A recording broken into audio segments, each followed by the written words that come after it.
весела, жизнерадостна картина. Стоян Венев. Сватбари. Стоян Венев е роден на 21 септември 1904 година и е сред най-разпознаваемите наши художници. Венев е творец на самобитно изкуство с достъпен изразен език.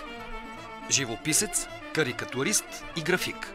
Често е определен като присмехулник заради неизменно присъстващият хумор в неговите произведения. Израства в Кюстендил, където Владимир Димитров майстора пръв забелязва дарбата на художника още като дете и насочва 15-годишния младеж към художественото училище в София. Живописните му разкази, селски сценки, закачки, скици и карикатури стават много популярни сред хората, а той самият техен любимец. Картината «Сватбари» е едно много типично произведение за творчеството на Стоян Венев. Основен мотив са нравите на село, които художникът ни представя с намигване. В творбата виждаме сватбата като повод за големи веселби, по време на която се лее руйно вино, танцуват хора, веселят се. Радостта от живота строи от картината. Горещите цветове, с които художника рисува закръглените, растящи от здраве и сила муми и мустакати ергени, ни отвеждат в един шумен, преизпълнен със смях и музика свят. Пречет, вземи у нас Тома с виното, гледай да не те видят.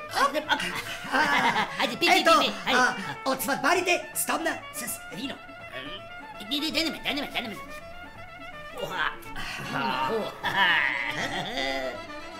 Художникът рисува седри маски, едри форми, лаконизъм на композицията, вдъхновен от народния фолклор. Какъв колорит, какви фигури. Атмосфера. А къде другаде има картини на Стоян Венев, Брачет? Брачета пак не знае. Навсякъде. Негови картини има в Националната художествена галерия в София, Градската галерия в София, всички градски галерии в България, които са.